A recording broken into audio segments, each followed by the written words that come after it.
Shalom bien-aimés dans le Seigneur, vous qui êtes toujours branchés à nous suivre sur cette émission intitulée « Dites-nous hommes de Dieu » ou « Dites-nous apôtres ». Je suis heureux de partager avec vous ces vérités profondes qui se trouvent dans la parole de Dieu. Vous êtes nombreux qui m'ont posé de m'avoir plutôt posé cette question, que, homme de Dieu, quand nous lisons les Saintes Écritures, nous découvrons, par exemple, dans les Saintes Écritures, que la Bible parle d'un langage, par exemple, le regard fixé sur Jésus, les yeux fixés sur Jésus. Et vous vous êtes posé cette question, et vous vous dites, mais nous ne sommes pas les contemporains de Jésus. Nous n'avons pas vécu avec Jésus, nous ne voyons pas Jésus physiquement. Comment pourrions-nous aujourd'hui dire que de fixer nos regards vers Jésus?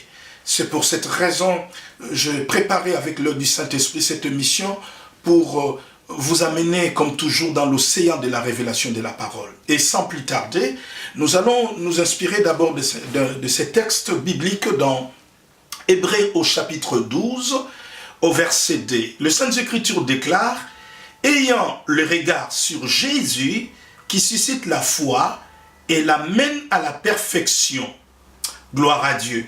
La Bible dit « Ayant le regard sur Jésus ».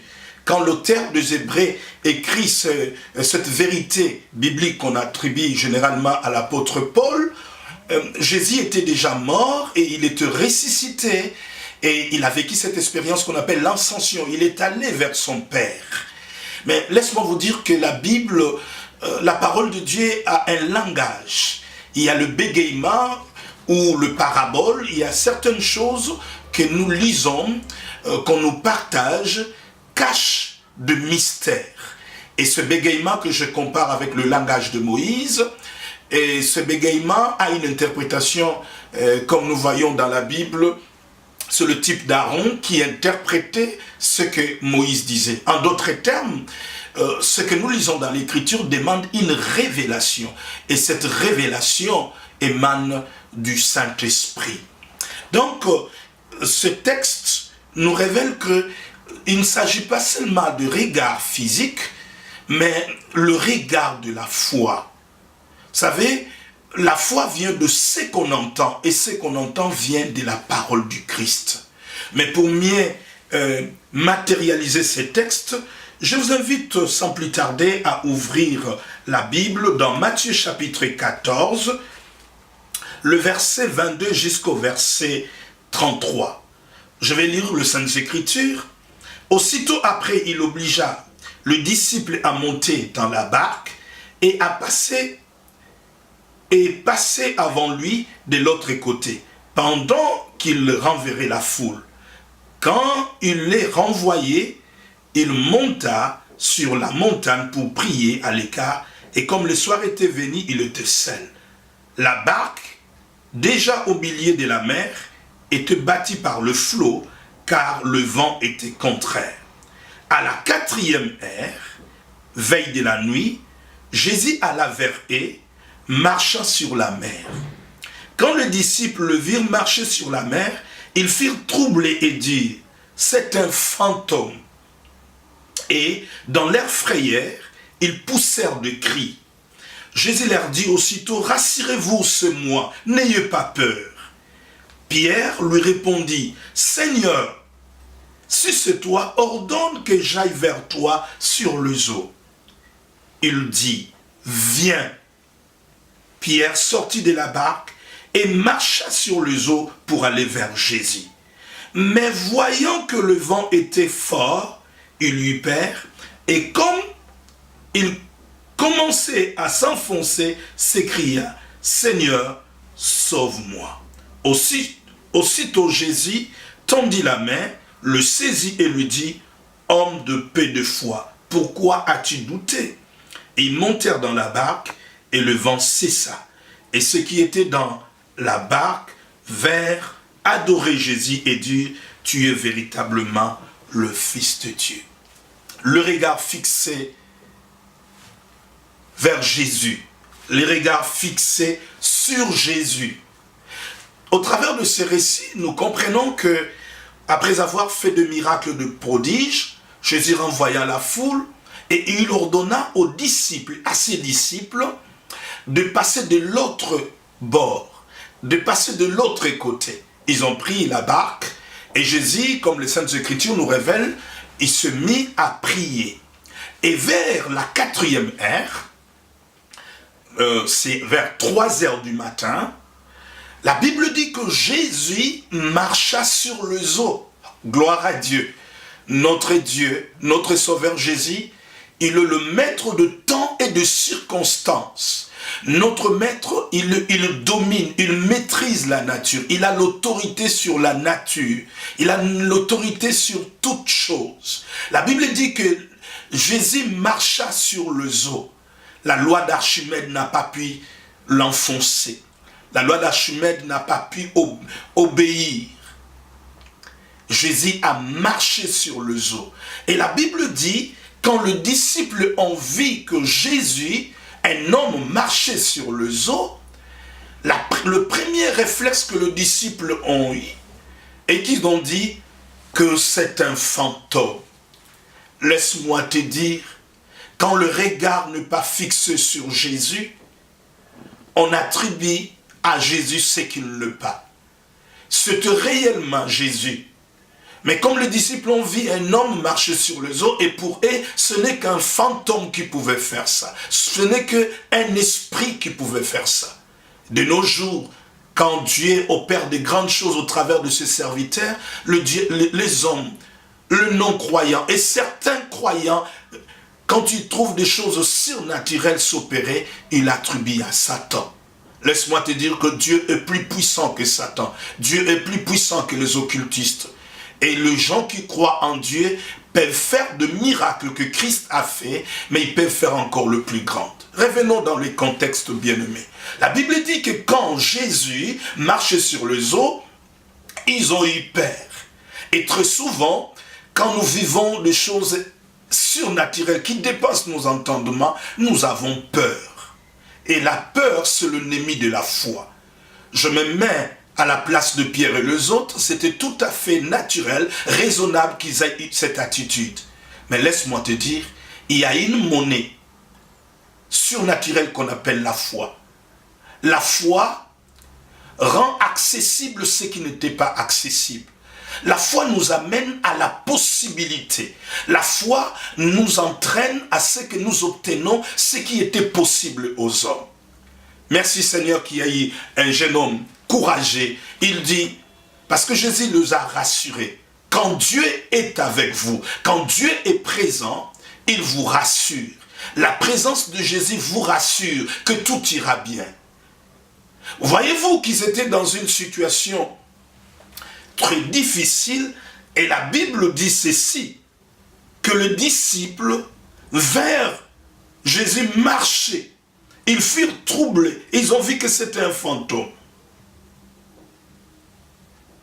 Merci Seigneur. Pierre a fait une expérience. Il dit que si c'est toi, ordonne que j'aille vers toi. Nous avons lu dans l'épître aux Hébreux que Jésus est l'auteur de la foi. Quand on fixe le regard vers Jésus, c'est le regard de la foi, c'est le regard de la confiance, c'est le regard où vous avez l'assurance que tout est possible. Écoutez bien, Pierre dit, si c'est toi, ordonne que j'aille vers toi. Et Jésus ordonnant. Laisse-moi te dire, une seule parole de Jésus suffit que les choses changent. Et il maîtrise les circonstances. Et Pierre s'est engagé à marcher sur les eaux. Gloire à Dieu. Avec la foi, sur la parole de Dieu, vous pouvez opérer dans le surnaturel. Laisse-moi être pratique. Si Dieu vous ordonne, Dieu déclare une chose à votre sujet, quel que soit le contraire de la chose, Dieu l'accomplira. La foi rend possible ce qui est impossible.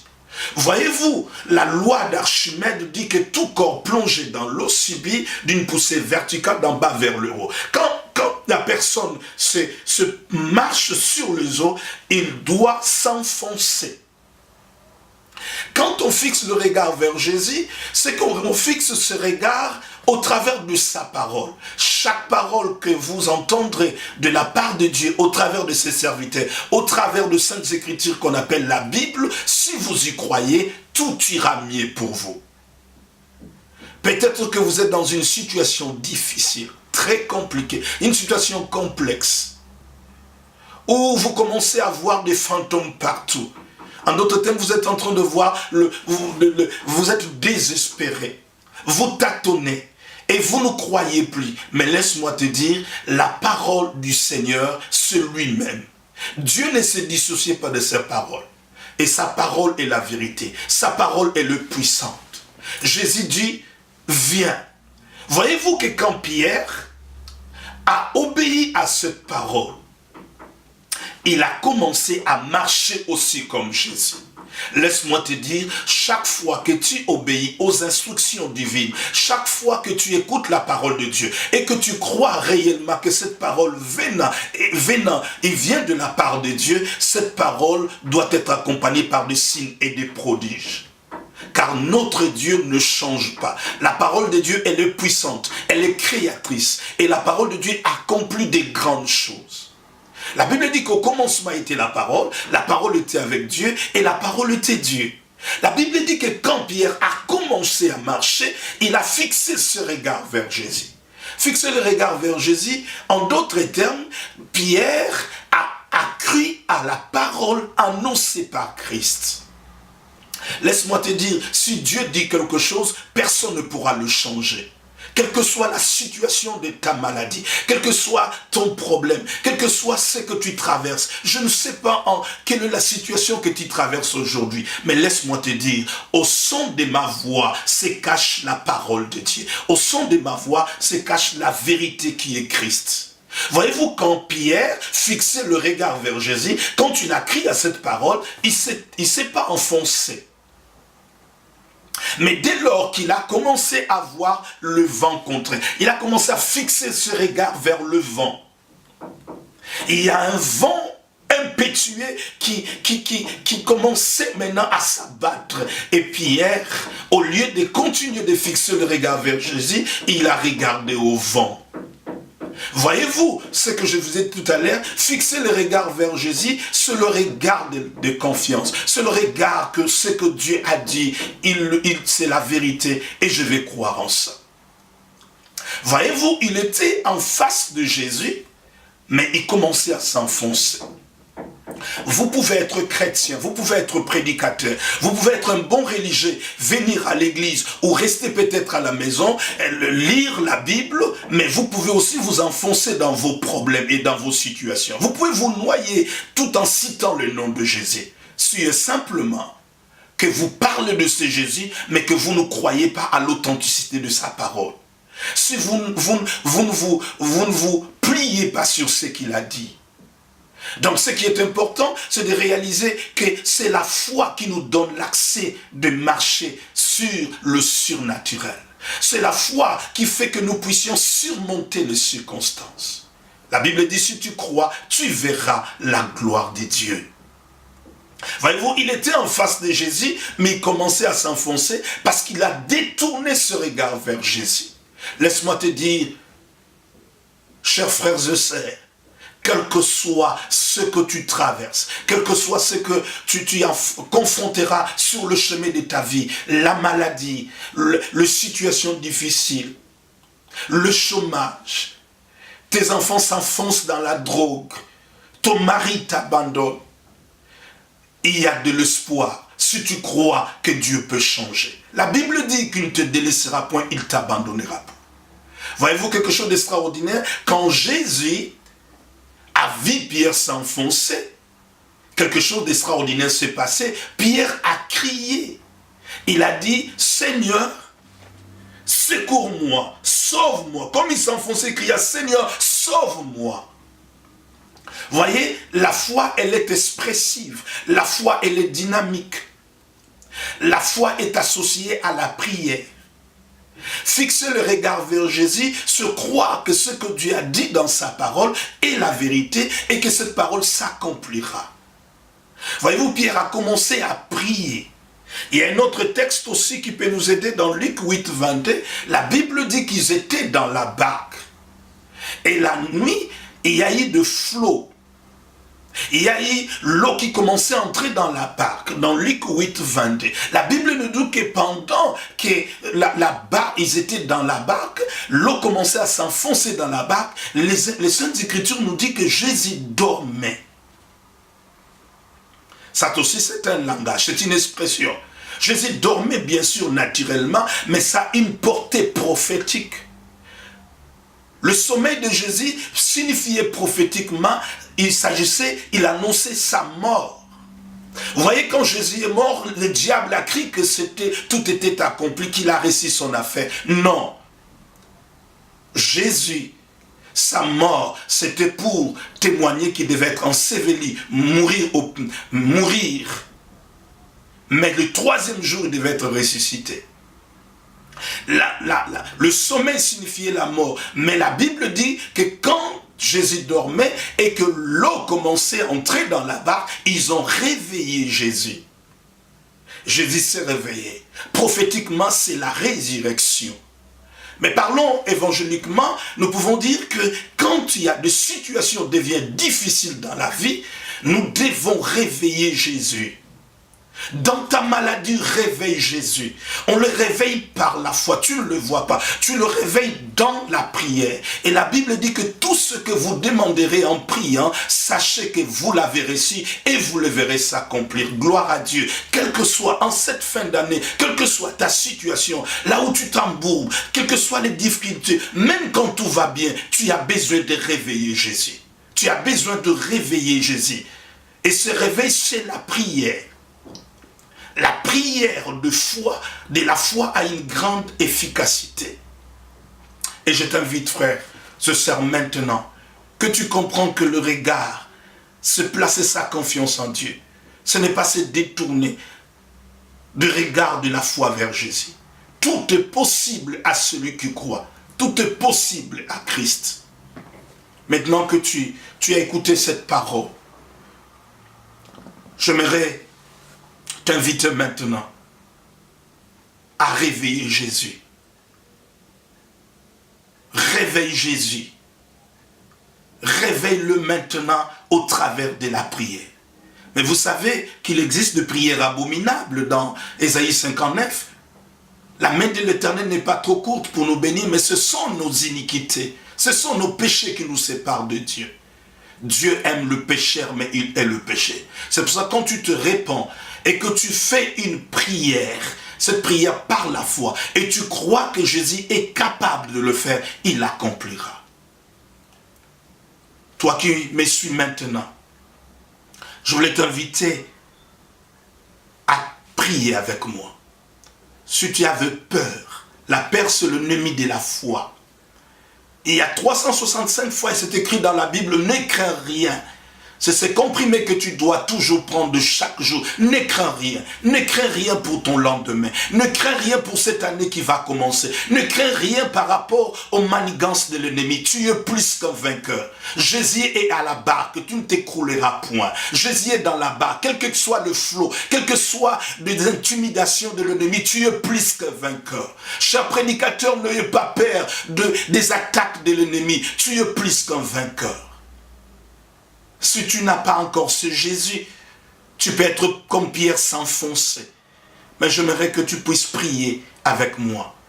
Si tu peux me dire, apôtre, j'ai compris que le regard, ce n'est pas seulement le regard naturel, mais se croire en sa parole, se croire en sa personne, qui est le Seigneur, le Sauveur. Je t'invite à prier pour moi. Je vais maintenant prier pour toi. Père éternel, j'ai écouté ta parole. Je crois de tout mon cœur, Jésus, que tu es le Sauveur et le Seigneur de ma vie. Je te reçois dans mon cœur comme Seigneur et Sauveur. J'abandonne ma vie et je reconnais que tu as le pouvoir de me sauver. Maintenant, j'ai l'assurance que je suis devenu ton enfant. Je te reçois dans ma vie au nom de Jésus de Nazareth. Désormais, mon nom est inscrit dans le livre de vie. je suis sauvé. Je suis enfant de Dieu. Au nom de Jésus. Amen. Maintenant, je vais prier pour toi. Toi qui vois des fantômes. En d'autres termes, toi qui vois que des impossibilités. Dieu peut tout. Je vais prier pour toi. Toi qui es dans la barque, ne sachant pas que Jésus est dans la barque et la barque ne se coulera point. La barque peut représenter la vie, la réalité de la vie. Maintenant, je vais prier. Père, dans le nom de Jésus, je prie maintenant que mon frère et ma soeur, ce monsieur, cette dame qui me suit maintenant, Père, tu connais sa situation. Père, je prie pour ceux qui sont dans la barque. Je prie pour ceux qui sont dans cette barque. Dans les situations où ils se trouvent, dans des situations difficiles, dans des situations de maladie, dans des situations de malédiction, dans les situations de condamnation, dans les situations de divorce, dans les situations de désespoir. Père, dans le nom puissant de Jésus, je prie maintenant que la puissance du Saint-Esprit envahisse leur vie. Seigneur, comme tu t'es apparu aux disciples marchant sur les eaux, Seigneur, je prie que tu marches sur le problème. Seigneur, que le problème soit brisé au nom de Jésus. Que tout esprit qui bloque leur vie soit brisé dans le nom de Jésus. Père, je prie que les impossibilités changent à la possibilité au nom de Jésus. Père, là où il y a de plaies, là où il y a de désespoir, je prie que ce désespoir soit changé en espérance. Là où, Seigneur, il y avait la peur, je détruis la peur et je crée la foi au travers de ta parole. Père, je prie maintenant que le miracle, le prodige soit leur partage. Père, ceux qui sont malades, qu'ils soient guéris au nom de Jésus. Père, ceux qui sont abattus, qu'ils soient relevés au nom de Jésus. Et je prie, ô Dieu, que tu soutiennes ton peuple pour la gloire de ton nom. Amen. Que Dieu soit béni. Le seul conseil que je peux vous donner, conduisez votre vie chaque jour comme si Jésus revient demain, comme si Jésus revient ce soir, comme si Jésus revient après-demain. Conduisez votre vie avec crainte. Merci de nous avoir suivis sur cette chaîne. Rendez-vous le samedi prochain à la même heure. Que Dieu vous bénisse richement.